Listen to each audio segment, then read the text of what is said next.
How many people here that are running operations facilities have ever picked up a geographical map and looked at your area and said, where are the common transportation routes that one disaster might knock out? Yeah, a lot of people haven't.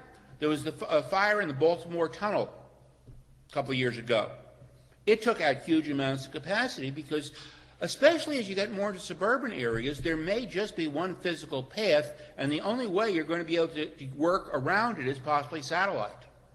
Now, whether that's something you want to promise your users, whether you have an insurer that will support that, I don't know. But these are things to look at. Now let's talk about voice over IP specifically. What breaks? Well, the first thing that will break, usually is on the customer premises. And that can be any number of things. How they have, is it an analog phone that plugs into a set-top box? Is it that they've got an IP phone? Most often, before I eventually threw away our IP phone in there, is a guy I was working with refused to put a TFTP server in the local machine. So every time there was a momentary power outage, I lost the default route, and the IP telephone couldn't get its code any longer. Depending on what you're putting on site or in the neighborhood, say if you've got fiber to a neighborhood and you've got a pedestal in it, it's not a bad idea to consider, if you've got the pedestal, to put maybe a DHCP and TFTP server in there, because you lose neighborhood power, everything is down, and if they can't get beyond your point, they're host. PBXs are another problem. One of the things I have found is that if you are going to any fair-sized enterprise, it's unusual that you can throw out all of their voice equipment. Chances are, for example, they've got maybe a voice messaging system that they like, and they don't want to throw it away. If you are dealing with anything in the air safety or aviation industry, they have their own unique ARINC-defined 4-wire analog circuit or adapter that nothing else in the world supports. So basically what you need to start thinking about is you go to them and say, what do you have here? What are things that won't be supported? And then start thinking about how do you give them a T1 equivalent out of your premises router?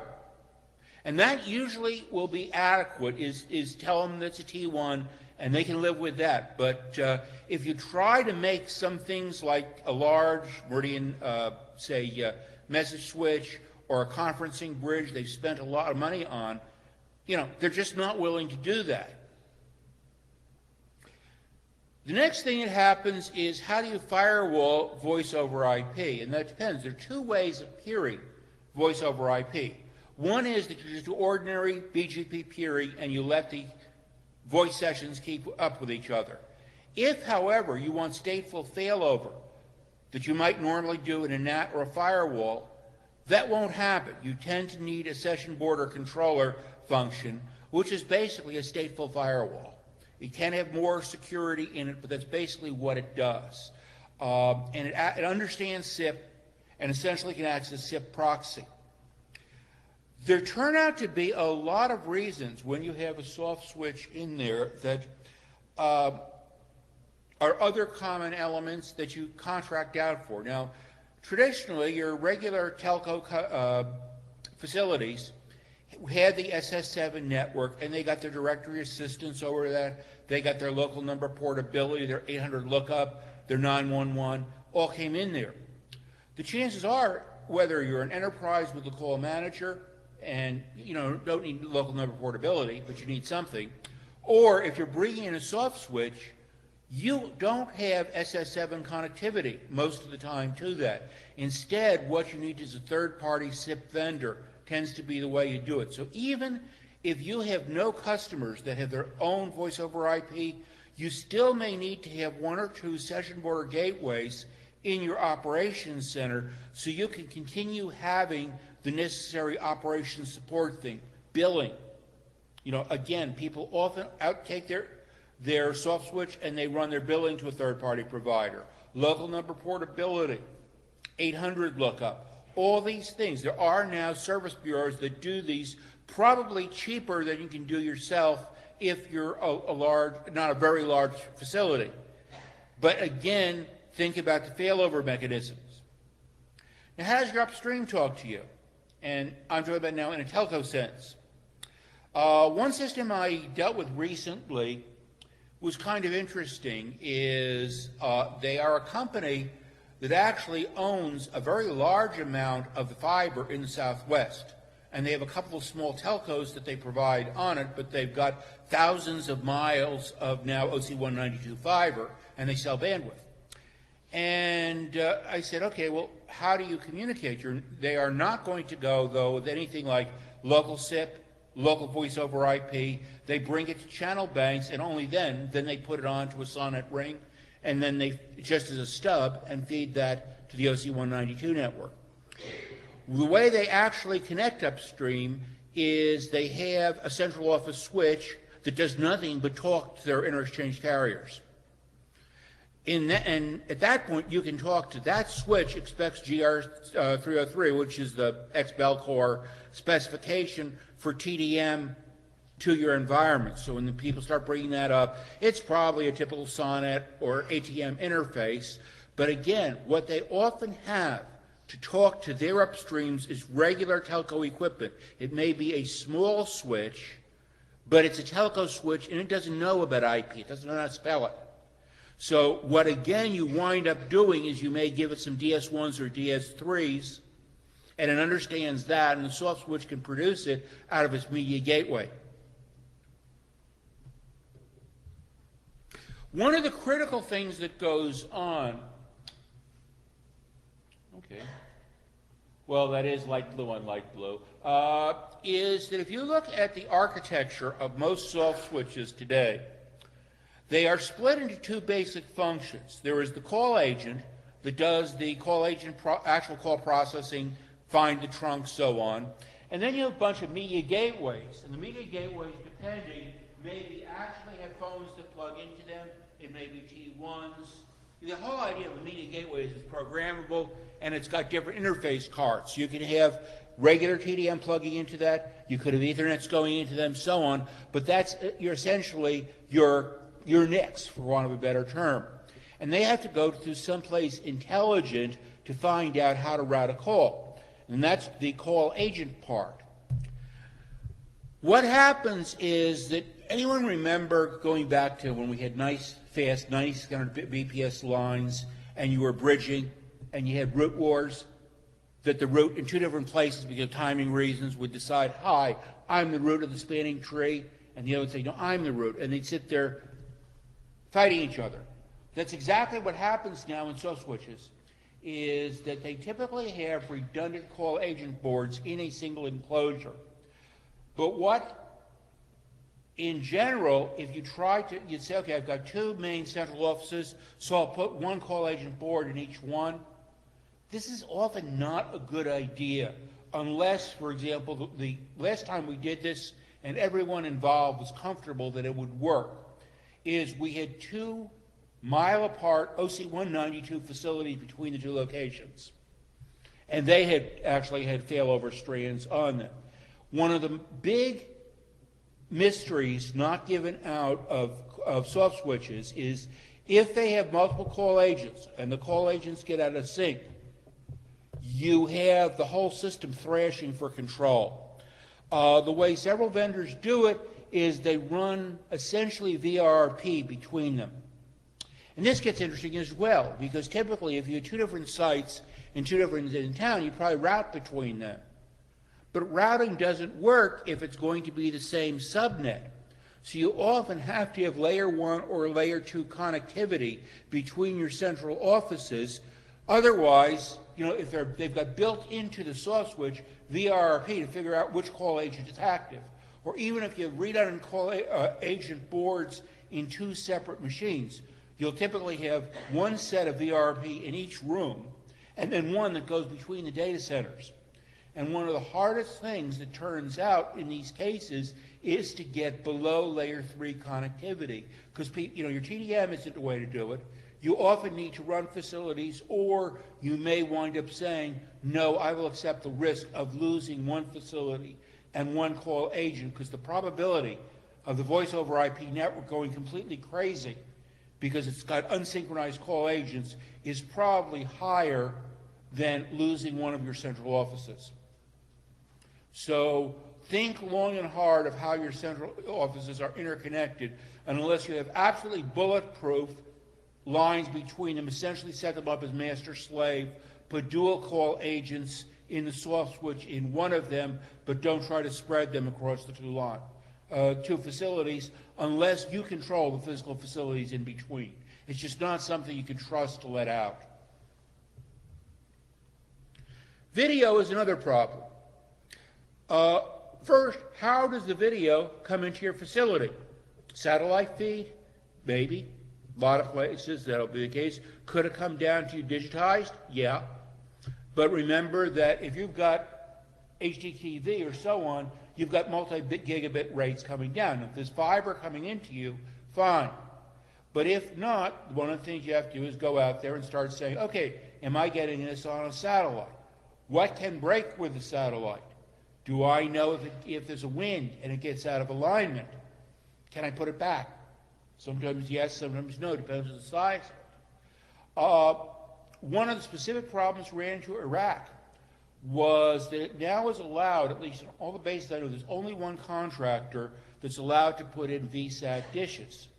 Because it gets windy enough out there, and with the sandstorm, with it being abrasive, that unless you know exactly how to tie down that satellite dish, it turns into a lethal frisbee. Apparently this is actually often, the thing is, you're not worried about people shooting mortars and rockets, you're wanting, because the thing is, they don't have enough range to get to you. The satellite dishes do. And I've seen pictures. One was Humvee had about a 1 meter dish sunk about a foot into its side.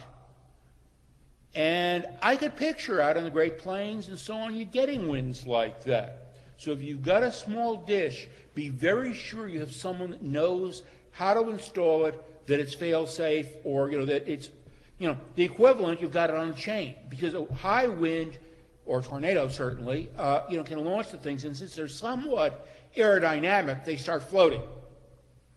And when they hit hard. You will also, obviously, you got your streams coming in, but to distribute your customers, you need multicast. I don't understand why this is, but I have found with small telcos that want to start dealing with video, you start saying, okay, here's your head end, and you multicast onto it, and they say, what's multicast? Then the other thing is that I've noticed is you get it to the last router before the distribution network or a switch that's feeding into that.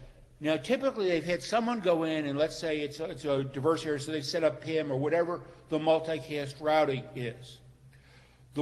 Usually anyone that's clueful enough to set that up is fine. Where the problem comes in is they don't know how to set up IGMP, and they don't know how to set up a multicast static route in their last hop router. So if you get called in, these tend to be the first places to look.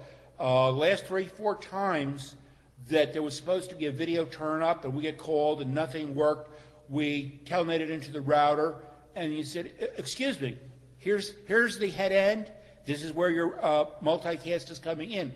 These are your interfaces. There's nothing in between them. The router doesn't know how to get there. It's not that it's direct connected as, if these were unicast and you just plugged it in, everything would work because it's direct connect. Multicast isn't that way because you have to be on the group. Thing has to get IGMP and pass the IGMP upstream to wherever the multicast routing takes place. And it's just not a telco-ish concept. So if you deal with a telco that's trying to do video, one of the first things you want to sit down and be sure they understand the ramifications for multicast. Just the same way as if you're dealing with an ISP that's starting out voice over IP, they don't understand typically the reliability requirement for voice.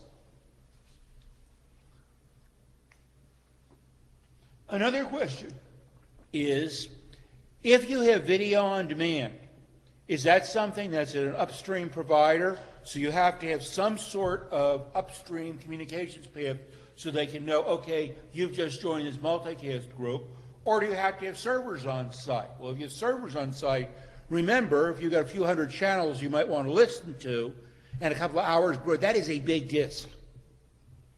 So you have to consider those things and be aware on that. And the same way is you will have people trying to steal service. It doesn't matter if they put in more equipment that costs them more than subscribing. It's not as much fun.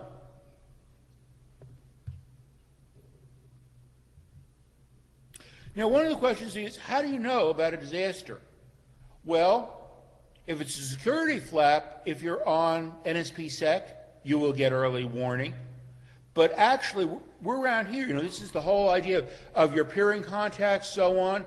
If you start seeing multiple places going down, it may be worth some phone calls and saying, what's going on.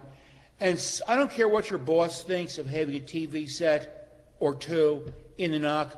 Have one always on CNN and on the Weather Channel. And be sure that when you put them in, even though it might not be good, even though you normally feed them with cable, guess what? Put an outside antenna on them.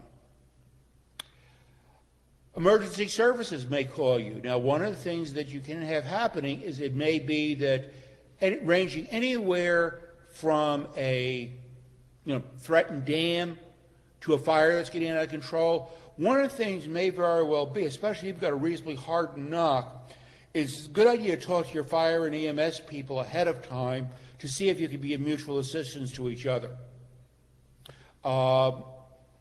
There was a situation during Katrina where they had to make one very hard decision. I think it was the right one. Apparently, there was one really big intertoll telephone switch office in downtown New Orleans. And somewhere else was a chilled water facility supplying it. And as the waters came up, they lost their chilled water. And they made a conscious decision to pull a fire engine off an active working fire to go over to feed water to those things. Because if you lose all our upstream, and they also did this for one of the ISPs, that if you're chilled water, you can lose it. And chilled water is getting more and more popular, so it may be something where ahead of time having a long talk with the fire department and saying you may be dependent on communications coming through this facility. Maybe you want to dispatch them, or maybe you just have a booster pump that you could give us, the kind they use if they're drawing water from a river. In a couple of intermediate hops, they often have things that go on the back of a pickup, and that may be enough for your purposes. Another thing that, I guess I knew one day when I was, I don't know if and there's always the distinction, are you a nerd or a geek or which, but whatever it was, I was a fairly high-ranking one in a development organization. And I had a nice window office. You know how I found out there was a snowstorm going outside and the chums couldn't see through? Somebody sent me an email. It really is a good idea to look outside occasionally. Now, that's obviously for weather conditions, but fires are another thing. Now, one of the things we learned out of 9/11, and this is actually something that's, I don't think I've seen on the NANOG mailing list, but it's come out to be a problem that most people don't think of. Now, in New York, what happened is the high reliability providers had a week's worth of diesel for their generators in South Manhattan, and they had made arrangements with police and fire. Even with blockade, they would get shipments in before they were out of fuel. But within 24 to 48 hours, their generators started quitting. Anyone know why? Dust. And it turns out this is not as obscure. It's not just the Twin Towers.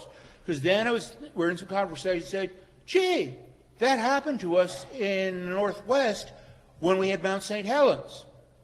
And then I talked to a friend who's in an interior area in British Columbia, and they're completely ringed by forests, and a bad forest fire can do this to you. The air filter may cost $15, but no one was sparing them. And even if you have a local fire, but say in a chemical warehouse or something, which is putting out a lot of soot, that could be enough to jam your generator. So it's some of the cheapest $15 to $25 you can spend is keep a couple extra air filters. And also remember, if things quit, that may be the reason. Another thing, depending on your location, is that generators are safe enough, nobody's going to pick them up and steal them generally. That is not true, however, of the starter battery, which someone can take off with a couple of bolt cutters and get money for their next rocket crack. It is always a good idea to keep at least one spare starter battery inside in a locked room, trickle charged. And of course, put a fence around the generator. It may or may not help you, but there's some interesting things with it. Now, fuel turns out, and let me come back to fuel because things are going. When you want to talk to your providers and your customers, look at all the ways of communication you have. Guaranteed at least two of them will go out. So it may be that you might be overloaded on cellular telephone, and I have a way out of that, which we'll get to. But it may be that short message service works when you can't get dial tone for a call. Pagers may work. We also dealt with this a lot in hospitals. I am on the trauma and critical care mailing list of the Society of Trauma Fellows, and there were some major issues like Houston tried to get itself tremendously ready for Rita, but they still wound up with situations where the ambulances couldn't talk to the hospital and so on. There were they had no common frequency, or some of the things they needed, like the power company, all they had was the ability to phone them. There was nothing else. No one had ever thought of having it, even though the power company itself has its own radio network. The idea is, if you're in a hospital, if you're in a NOC, if you're in a power company, talk to your other critical infrastructure people and said, do you have your own private radio, for example? They often do. Said, good. Can I get on your network for emergency use? And they said, gee, yeah, we're the power company. We might have a pole tip over on someone. Yeah, we'd like to be able to get directly through to the emergency room. So, it's just people haven't thought about this. Now, here's one of your problems, again, with telephone, is everybody says 800 numbers. What happens if you lose the 800 database? Or if someone's trying to call you, there was an ITFB, you remember, but there was a few years back, somebody in Israel did an AS7007. They redistributed Sprint Europe out to everybody else in the Middle East, at least to talk to them. And what I heard, the way that got solved was a little informal situation, is the community was small enough that the guy that was up watching his knock melt down went out, looked up the owner of the other ISP, which had no night coverage, and he was hauled off by the police, the potential terrorist, because he was standing at the guy's apartment door, pounding on it, said, I'm going to teach you how not to redistribute BGP. But it did solve the problem. Look, satellite phones can be useful. Now, there's an interesting, landlines obviously go down. Cellular may go down, cellular may not, or you may be in a special category. How many people here are on GETS? WPS? How many have heard of them? www.ncs.gov, National Communications System. Now, did anyone ever remember ever calling someone on area code 710? I'll bet you haven't, because 710 is the unlisted area code. That is what happens is, I forget what the acronym stands for. GETS is the priority on landline. It used to be that you dialed 710 and you got a prefix code, and that bypasses all load control in the telephone network. WPS is wireless priority system, which is, again, it is something where it signals the switches. You have to get these government approved. It's not that hard. It's just that, basically communications providers are considered national critical infrastructure. So if you want to get a GETS line for your NOC, you're not going to get a lot of grief about that. I know all the people on the Cisco NSP SWAT teams have, in fact, the wireless phones. I can think of what I just asked her about it is she had NSPSec, her own cell phone, the WSPS cell phone, a pager. I looked in her purse and it was like looking into fries. I wondered, do you have money in there anywhere, or it just seems to be all communications equipment? Anyway, GETS is where you fill out some applications and you talk to them. I was involved with the National Communications System when it was under the Defense Department. And what it has, the charter, is for emergency communications restoration. The original goal was, in the event of nuclear war, how do you start to reconstitute critical services?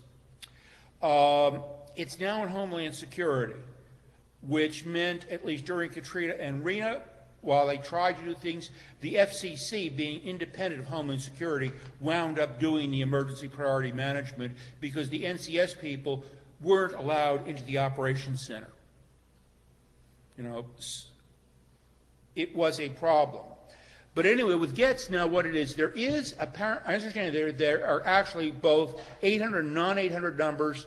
You get a card that has an access code on. I don't know if it's a smart card or not, but essentially what you do is that then you get put into area code 710, wherever you are, and no matter what load control is present, if it's Mother's Day or whatever, you will not get a reorder fast busy tone. You will get through. And hospitals can get this too. Again, the Emergency Operations Center in Houston didn't know it existed. And that was for the whole county, and that as Ben Taub General Hospital, which is one of the top trauma centers. Wireless priority system is new. It used to be for just one wireless provider, and now they've got a couple on it. If you get the phone also, it will be a secure wireless phone.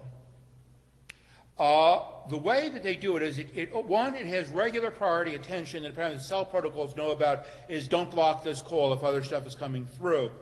But apparently what happens is that if you have a major outage like New Orleans, you might have lost your local 2 or 3 cell towers. The WPS phones were still getting through because they had the priority signal, so the other cells started listening for them. I don't know if they can go up with power or not, but I know they have been working on this problem. It looks like a regular phone, but it's actually a government crypto with an unclassified encryption unit in it, although it's the same size as any other cell phone. They're still experimenting with this, but these can get issued. And I don't know how long the issuance time is. GETS, I don't think takes long at all to get onto once you satisfy someone you're a significant communications provider. And in particular, if any of your local emergency services, hospitals would ever go through you, even for internet access, that's a legitimate requirement. There is a system called DMS services, or DMIS services, Disaster Management Interoperability Service, which for some reason no one has ever explained to me. Is the URL for it is www.cmis. For some reason it's CMIS.org. They couldn't get a D. I don't know why. But what this is it's a open system. Essentially, it's government-free code that anybody can get, runs under Windows, extensible, object-oriented, that runs essentially the incident command system, which is the standardized procedure of all fire and emergency from local to national to deal with a major event. And the systems have gotten very interesting on this. They were giving them satellites, and they still are.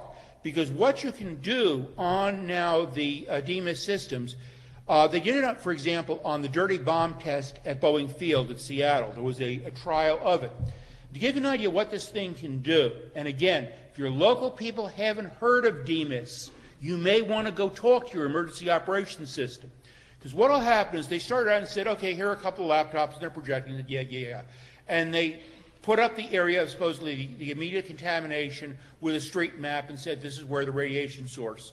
And said, okay. And then they put all the fire trucks onto it. The fire chief said, hey, that's not too bad.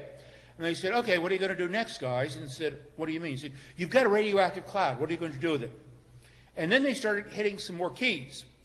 And literally, they've been given this requirement, to give you an idea of the extensibility of the software, 2 weeks before the event. The next thing they did is they pulled in the EPA's toxic cloud dispersion model and got a live National Weather Service report, and they predicted where the cloud was going to go. And then they say, oh, well, yeah, but how do we decide where to evacuate? And he said, gotcha. They then did, and this is across the internet, went to the census, and they said, what time of day do you want us to assume? And they said, well, let's say it's night. I said, good. And it highlighted all the apartment houses, hotels, and hospitals in the area that would be high-density housing. They said, daytime, here are your high-density office buildings. These are where you need to go to. And then they slapped a satellite photo on top of it and said, this is where the plume will get blocked by a hill, so you've got time to get there, or that is a collection point.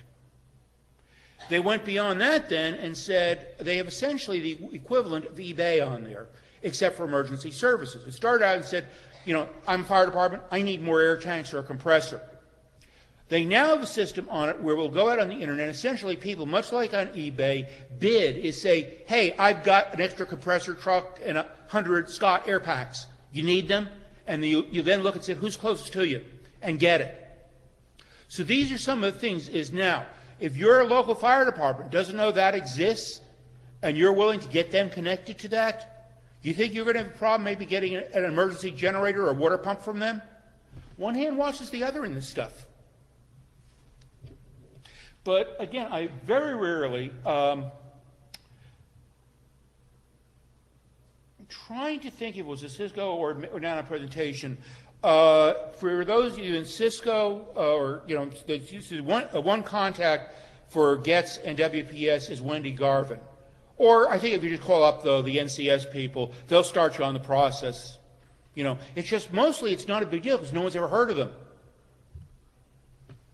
This goes back to what your service level agreement is. Now, when you go triple play, what you need to start thinking about is that, is this, well, I mean, let's put it this way. Someone picks up, you know, you got an old dial-up customer. How many times dial-up customer wonder, am I going to get connected to AOL or whatever? But someone goes to the phone. Well, I mean, your average user is going to say, there better be dial tone in that phone. They pick it up, there's dial tone, right? And I was checking with one class of mine. I said, is there dial tone in the phone when you haven't picked it up? And he said, I don't know. I said, well, is the light on in your refrigerator when the door is closed? And someone said, I know. He said, good. How do you know? He said, well, the light bulb burned out last year. I never replaced it.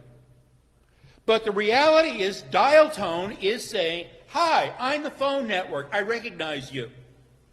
And that is not exactly the level of expectation people have had when they've been ISPs, that it's always going to be there. And this gets to be a cultural thing. That's about 140 years ago when Alexander Graham Bell decided he wanted to order for delivery pizza and realized he had to invent the telephone first. But in 140 years, the telcos may not have learned a lot of stuff. What they have learned a lot about is emergency restoration. Sometimes they don't get it right. One of my all-time favorites was a blackout of a region. They had about 50,000 user outage in New York. It was summer and extremely hot. And Con Ed, the power utility, asked anybody that's got their own generators, could you shed load and go onto your own supply? And they said, okay. They also had 48 hours worth of battery behind that, so they figured, we'll be okay. Now, at some point or another, though, it was still going on. It was getting to the end of the 48 hours. One of the generators had died. The batteries were starting to go low, and they had loud alarm bells that went off when this happened. All they needed was to throw the transfer switch and get back on utility power. However, there was no one there to hear the bell. And why was that? Because this was in the old Bell system, and everyone in operations was attending a mandatory seminar on high availability. So, yeah, I mean, this is one of the things, again, try to talk to the telco people. And again, there's a lot more awareness of this. not all a terrorist situation. I started as a biochemist, and some of the things that I see with chemical plants in transit scare me, much more than things like this. Give you a case in point. If you've got a railroad line anywhere near you, in World War I, when the Germans first attacked with chemical weapons, they used 160 tons of chlorine on an 8,000-meter front that killed almost everybody on it. Now, there are tank cars with chlorine. It's water purification. It's around everywhere. The standard 2 tank car sizes that go around on railroads carrying chlorine are 90 and 55 tons. What if one derails? Or even better, what if a terrorist puts an anti-tank round into one of them? You've got a mile that may be lethal without protective gear. So that's one thing to consider, that, again, it may even be, in some cases, if you know you're near a chemical plant, you may want to have hazmat gear in the knock, because you may need it just to get out. Masks for for industrial chemicals aren't that bad. And then again, there are unforeseen consequences. A lot of water systems are converting to use chloramines, which are not nearly as toxic as chlorine. And that's a nice idea. It works, it tastes a little better, and so on. But one thing that nobody thought about, chloramines happen to be excellent rust inhibitors. And it was either Tucson or Phoenix, I forget. The first few cities it went into had the ceramic water pipes. And this city had cast iron, which was held together by the rust. And as soon as they cut a water purification, all the streets were exploding. So when you start saying something for a voice, what's your service level agreement for voice? Well, at least when I worked for Nortel and we were doing carrier switches, the rule was once up, always up. And that is the telco attitude. So if an ISP is starting to offer phone services, it's not just that you can't reach 911 because maybe you don't have E911 service in there. It's that you can't phone anywhere. There's a liability issue there. I never want to be in a house, for example, that only has, unless it's multi-home, voice over IP. I at least want a cell phone. Because, it's like someone once said about Morse code, or even better, the Army saying about a handgun is you only need a pistol when you need one very, very, very much. So, again, mission-critical data. Well, whose mission? Is that, some online shopping facility? Or is that the emergency communications for the regional emergency dispatch? You may have, you may want to find out when you get onto GETS or WPS, find out who else around is on it. Yours might be out, but the thing is you need in your locality to build up a people network of the emergency services and do it ahead of time. The FBI will help out in this to some extent in that they have now been asked to be consultants to brief ISPs ahead of time if you have a major attack of some sort on your facilities, so since not all offices have people that know about communications, they will let you know where is the nearest office. Let's face it, with some FBI officers said, wait a minute, where's my typewriter? What's this thing with this TV set in front of me? But they're one thing, but talk to your local police, fire, so you may dig around. Find your communications people and come up with, in fire service, this is called mutual aid. And it's something that for some reason, ISPs will call each other and help each other, but they don't necessarily recognize that the regular emergency services may be able to provide that kind of help. And again, if you're going into the triple play business, nobody really cares if the gaming system goes. They're going to gripe about it. But if it's something like in Huntsville, for example, we have the Huntsville Hospital system on there. They use the cable system there for their medical education and medical dispatch. I am told that the way that it works out, that every so often, just to be sure the civilians don't watch it, like every half hour, they show someone doing hemorrhoid surgery or something and scares everyone away, except the ones they're supposed to watch. Now this, again, what is being expected? how much reliability. Now, one of the interesting things, this is the blast door to Cheyenne Mountain. And they have finally decided they're going to close, they'll keep it inactive. There'll be a small staff in there. For quite a while, well, basically, since the Soviets had the SS-18 missile, Cheyenne Mountain was no longer invulnerable. But they did a cost-benefit, said, you know, inside this mountain, it's cold in here. And they demonstrated how much they saved on air conditioning power. But they finally decided that now that they've got what was formerly the Space Command is now the Northern Command and has domestic responsibility. They wanted more office space and so on. So now they've moved it to the outside area at Peterson Air Force Base. But they have a different way of looking at things. For example, their idea of backup power. This, you see it goes way off into the haze in the distance. Those are still generators going as fast for 60-day supply. Now, is this something that how long does someone expect you to stay up? And just like has happened, apparently people were proactive in Manhattan with the telcos there and the ISPs is the fire and police department said, do you have a generator? We know about that, one, because of fire hazard. And two, how much diesel do you have? And might you need to have a police escorted refill after a week or something? So those plans were all in place. How many of you are in a situation where you have diesel, if you 48 hours a week, if there's a major disaster, is there some way that a convoy can get into you? There are a number of factors that come into power. One is, obviously, if you can come off more than one substation. There was one, now, as I understand, my favorite power story was, I believe it's the computer science building at Stanford.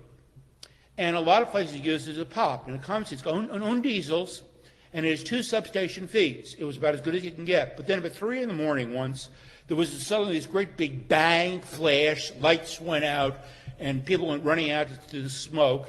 And there was these little fragments of, like burnt meat coming down. Well, it turned out there was a big mechanical power transfer switch among the 3 of them.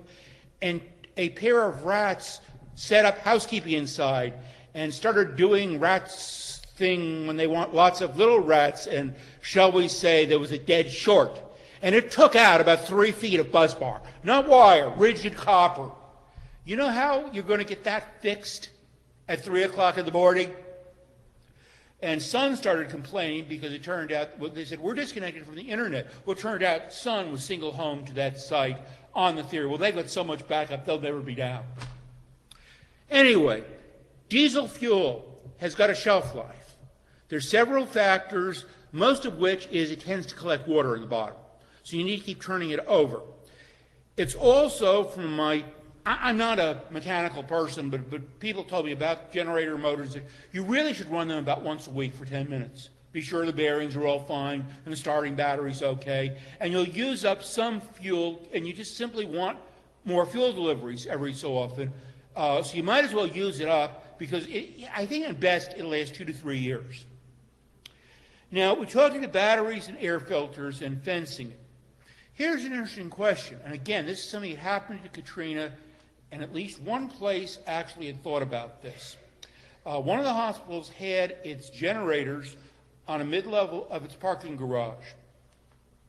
What they had done, though, is they put, for various reasons, and good reasons, they put the fuel tanks on the ground level. Well, the water was up between the second and third story of there, and they still had power to keep up. So we said, it's not a question of refilling those tanks, is what happens if you keep sucking on a fuel tank and there's nothing coming in as far as air. You have a vent. And here they actually were smart enough to do what they do on commercial ocean-going oil tankers. They ran through a cooler and they vented the exhaust of the generator back into the fuel tanks, which now puts a blanket of inert gas on top of it. And also, if you do that, is if you're, in Minneapolis or something, you may need to have diesel tank heaters. But if you recirculate the exhaust gas into it, not only does it keep a vacuum from forming, not only does it protect you against fire, it also helps keep the diesel warm. Now, I'm sure there are probably cold climates where you need to chill the diesel, but those are the ones that run into them. So rising water is one thing, believe it or not, if they're built for it properly and they're vented, either to the air or to the exhaust line, your fuel tanks will continue to work underwater. There are issues about, though, how high you want them to be or what is under them. I keep getting different stories about what happened to World Trade Center 9, or 7, it was, that, I've heard different levels of how high the main diesel tanks were at ground level, but they had supplementary tanks at least up to the 9th floor. Now, the Emergency Operations Center was above that, but I think right now there's a lot of research going on about how high is it safe to put even a backup tank.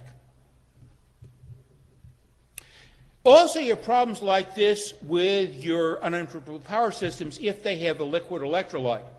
Now, this is not followed too often, but the National Fire Protection Code, I believe, says you do not put liquid electrolyte batteries above the 3rd story.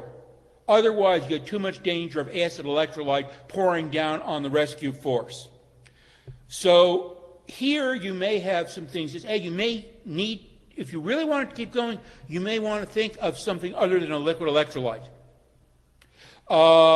And then, as the case with the rats, you need to figure out, is there any common point? And people don't usually think that a switch with a lever that you threw like that would break, but it did. Okay, now availability, as I mentioned, is something that is a relative thing, and you have to remember the real experts on rules. It's always a good idea to have a Ferengi in sales. You've got a difference between business services and commercial and residential and so on. What's the period availability? Is it quota made be a business? Do they ever work late? Do you have maintenance windows? How about for voice over IP or TV? Not just the amount of volume, it's got to be up all the time. And when it comes, can you have a way of providing resources? I mean, is there a situation where if your uplinks are partially destroyed, let's say you're getting a video feed from someone, is it possible, if that's physically diversely routed on different fiber, in an emergency situation, might you preempt that and get that hooked up to a telephone feed at the other end? It's been done. Also, another thing to consider, used to live in Arlington, Virginia, and remember that cable TV franchises are normally on a city or a county basis, but very often it may be one company, or just sometimes because of zoning and where you put the large satellite dishes, all the head ends are near each other. So even though it's not called for, if you get together with cable providers, they'll often interconnect. They're not allowed by tariff to send TV over it, but for internet, that's usually not tariffed. Or for voice, they can get that connectivity, and they may even have satellite uplinks. No matter what you do, though, there are going to be failures in the local loop of cable or so on. And it gets sometimes when you call for help.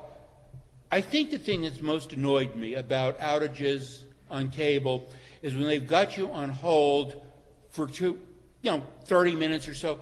Which is more frustrating, saying your call is very important to us, or two, they're saying, if you go to our self-help site on the web. I go back and forth. I'm usually ready to kill. What I have found is, I used to be on Comcast, and I found that their second level center is in Halifax, Nova Scotia. So if you get someone really clueless at first level, ask for escalation and then sound Canadian, or say something about hockey or something, and suddenly they can't do enough for you. But one of the things you may want to, even for home offices, this is something I'm very actively considering doing, is that can I get can you ask, let's say you're a cable provider, and that's why you're providing broadband, even though they're your competitor, can you strike a deal with a local telco saying that, will you give us a bulk discount if we multi-home sites on your DSL? Some nice deals have been cut, and it's kind of win-win for everybody.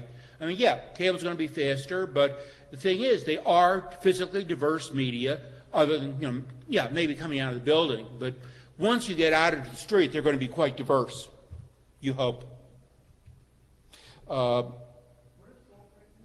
Excuse me?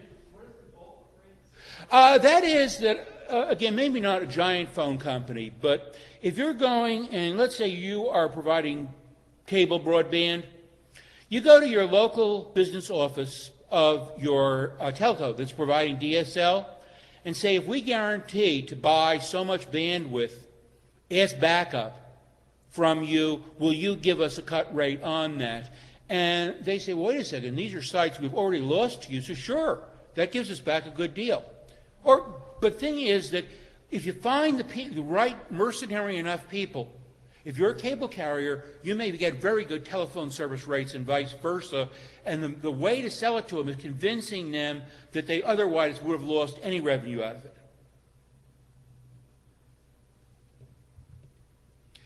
These are the typical, now getting into the various kinds of threats is, if you're doing hosting, what happens? You have single server failures. I'll show you some things we did with an interesting hosting center not long. But you have to make some of the decisions. If you cluster servers at one site, is it hot standby, warm, stateful standby, or cold standby? And before you say throw out cold standby, one of the sites I work with deliberately has they have two dual processor Cisco 7500s at each site. One is cold. The reason they have the dual RSPs and everything in one of them, so they figure that's safe enough for failover. But the extra one is so they can do microcode or iOS upgrades on it, and they won't do that. And that's sometimes what you might want to do is even get an older, cheaper unit and keep it there. A lot of telco central offices are triple processor for that reason. One is active, one is hot standby, one is the one you do maintenance upgrades. When you do the maintenance upgrades, you then swap that with a hot standby, so you're never down. And we usually think in terms of 2 devices, but there's a lot to be said about 3. I like my backhoe animation. Again, we've gone over a lot of these things, but again, is there a single medium failure? Are there things you can't do anything about? Yes. And there are times you need business insurance. There was one, was then Boeing Computer Services, but May East had moved at that point. But somebody was trenching in this great new auger that was going to lay new fiber for something and drilled into their duct. And not only, though, it blew fiber into it, crashing into what was there, and then it pumped concrete behind it.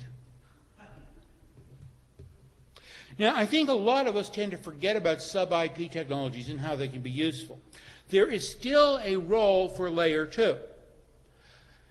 One of our clients my old firm clients, has got 2 data centers. And as I mentioned, they're in the Midwest. They're about 20 miles apart. They have plenty of dark fiber between the two. One of the things that they are basically, they're specialized hosting services. It's some office application that I don't really understand, but they said, hey, it's not a problem. Essentially, single transaction failover, no problem. So we can have we have duplicate IP servers. So what they did, or what we did for them, is we set up 2 sites, and they had 7500s coming in with 2 different ISPs, and we then ran that over to the other side over the dark fiber. But then what we did is we put a layer of 3750s in between, running spanning tree between the 2 sites. And we put duplicate IP addresses on the servers at each site. Well, as long as one was up and the root was over on that side, it went to those IP addresses. But as soon as they lost layer 2 connectivity, they would automatically fail over to the other ones with the same IP addresses. We also had DNS on Anycast. So it turned out that with a way that would have been really hard to handle with routing. Now, I will say that on all of these servers, we had dual NICs. We had the one that was to the customer, but then they did have unique internal addresses for maintenance. But that worked out real well. Even if you have IP and you're doing service provision, consider private VLANs for security. And again, if you do something like that call agent case, you are if you have to run VRP, HSRP, GLBP between sites, you are either going to need physical connectivity or layer 2 connectivity, or I've had to do this with some tunneled bridging through layer 3, and it was truly ugly. You can do it. You can do a GRE tunnel, but convince it's all one subnet, but you really don't want to do that. Again, you typically, in these situations for Metaswitch, for example, you have 7 VRP addresses that have to be tracked. Each pair of call agents has pair of unique addresses and a virtual address, and then the second group has a second one, and then there's a sort of a super VRP they wrote on their own, which selects between the 2 clusters. So you actually percolate your way up through 7 addresses that can be actually on 4 servers. But that's what you really need to do to get a reliable soft switch. IP works, but again, don't think in the box. Anycast is very nice for DNS, for other services like sinkholes. How do you handle your virtual IP address? Again, I mentioned you have to think about how do I handle virtual IP addresses, whether they're failover for routers or they're failover for servers. Now, if you're going to voice over IP, your biggest problem, some of you are pretty clueful in this, at some point or another, you're going to have to connect to the rest of the telephone world. Now, if you have what's actually a good way to do it is someone offers you a SIP proxy, the chances they know that SIP exists and they can offer that, and they can make, it's sort of 2 tests. So the guy comes to you and says, I'll offer you a SIP proxy and it's over Metro Ethernet. If they knew to form that sentence, they probably know what they're doing. However, in one case we dealt with was, they said, oh, how do we do that? Well, we have a Nortel DMS 200 that connects to the interexchange providers. You connect to that.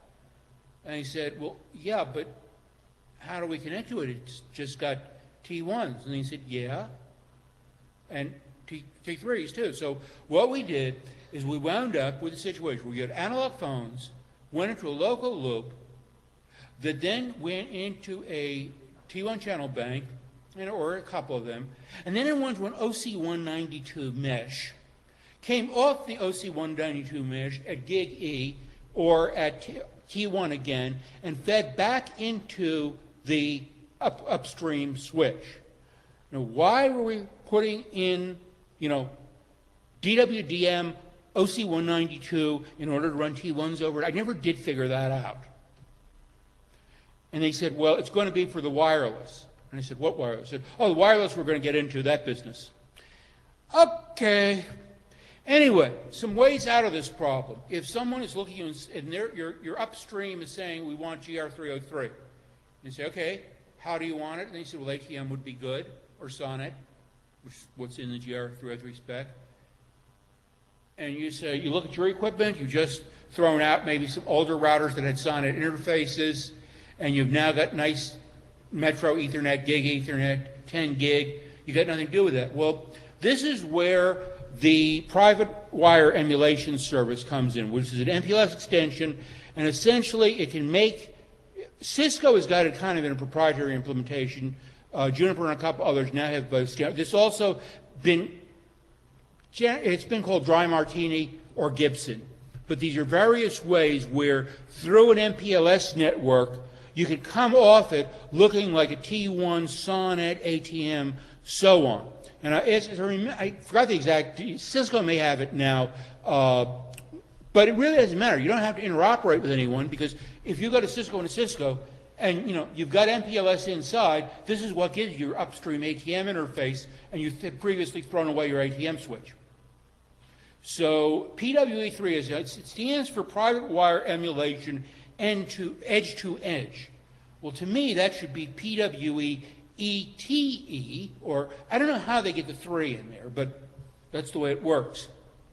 But if you really want to connect and use full services and have an intelligent telephony network, you need SIP. Because if, for example, you can actually peer in, you could set up now plausible peering points for SIP in a metropolitan area. And you are essentially a layer 5 peering point, and it turns out to wind up getting your economics for delivering telephone service, especially locally. If you start peering, or even if you've got people that are out of your immediate area, but you say to them, hey, we're IP peered now, we got plenty of bandwidth, do you have SIP? And they said, yeah, we have SIP. Do you have SIP? I said, fine, let's peer. And suddenly you're 4 states away, and you get essentially a toll quality voice network with fairly little problem. The salt switch doesn't care. Again, how are you going to distribute your pay-per-view? That's one of the things that tends not to be thought of. It may be that the cable provider does it for you, but much of the time that's a satellite feed and they expect you to store it somewhere. How eventually, though, one of the things, if you have a cable out there now that's coax, that's going to have to go fiber. Remember, we've got the mandate this year for the FCC to start going digital on new TV, and you got to get HDTV going. That won't work over coax. It just doesn't have the bandwidth. So one of the questions is, sooner or later, you're going to start tearing out the coax because there's no use for it anymore. What do you put in to replace it?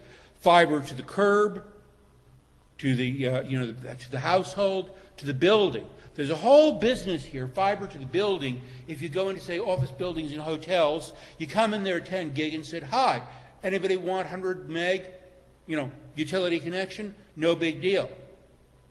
And this is going to be either my team do it, if you're the cable carrier, do it, or you said, talk to your cable carrier and get ready to do it. We'll cooperate on this.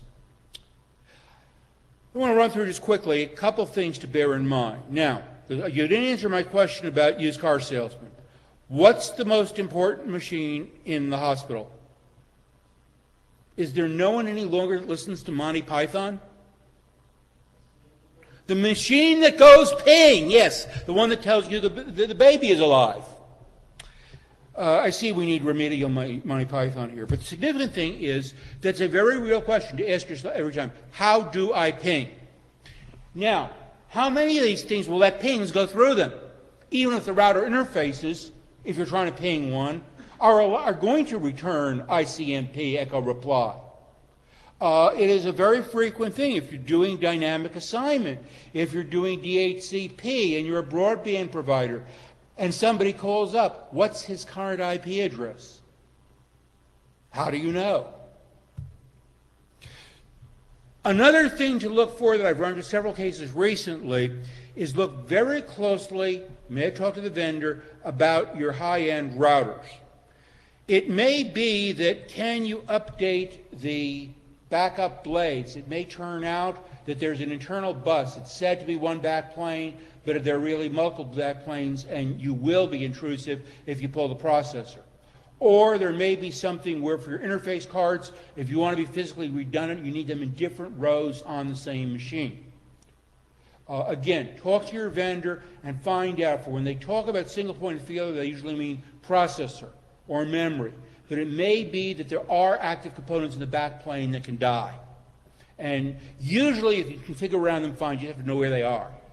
The worst case I ever ran into, though, was with Cisco 7000, where you had nice power supplies that power supply failure, the redundant one took over, fine. We shipped it, got a new one to ship it, and then the horrible truth came. This thing was sitting in a rack with a raised floor. So we have the power supplies are down here. All the signal cables are coming straight at the back, going to the stream relief bar, and then dropping down under the floor. We started to pull out the power supply to replace it and discovered, with the cables behind it, there wasn't enough room to pull out the power supply. Find out before running cables if every card, no matter how your cables run in the rack, if the cards can come out. The way we solved that was we were eventually able to get somebody's 5-year-old son to come in and crawl inside the rack. And we directed him to how to pull it out. So again, all these things, how do you ping? This is some backup stuff here that I've got going on, really things we've, I think, been through on multi-homing. I'd like to really try to throw this over questions.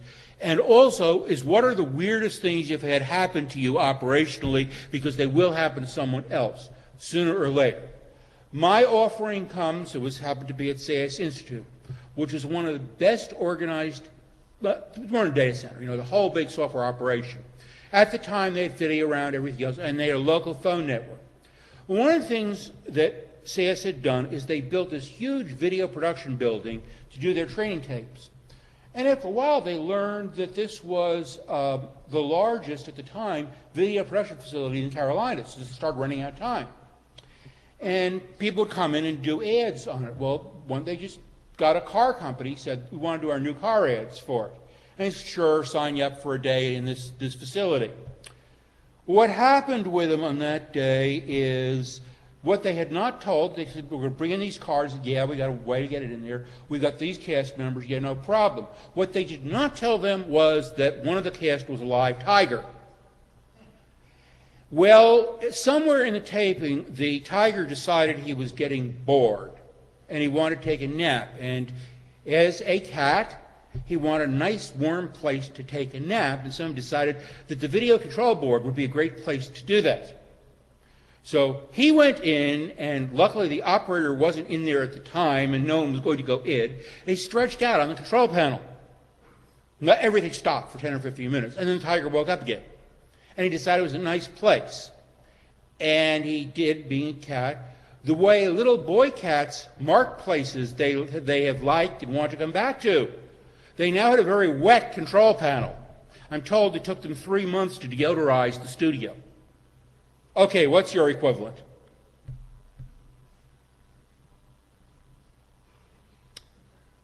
Okay, fair enough. I'll call it formally the end of it at this point. You know, I have some multi-homing scenarios, but you know, there already was a separate seminar on that, so I'm not going to go into it. What I'm really trying to leave you with is get outside the box on emergency services. Think about alternate voice communication. There are a lot of options available to you. Think about your local hospital, fire, police, all that will work with you. They may not know they're going to work with you, but you can make a good case for it. DMI services, I'll put this on the NANOG list also, are some places that you may want to contact and get some of these services, and there may be a business opportunity. But certainly, these are ways to keep things up. Thank you.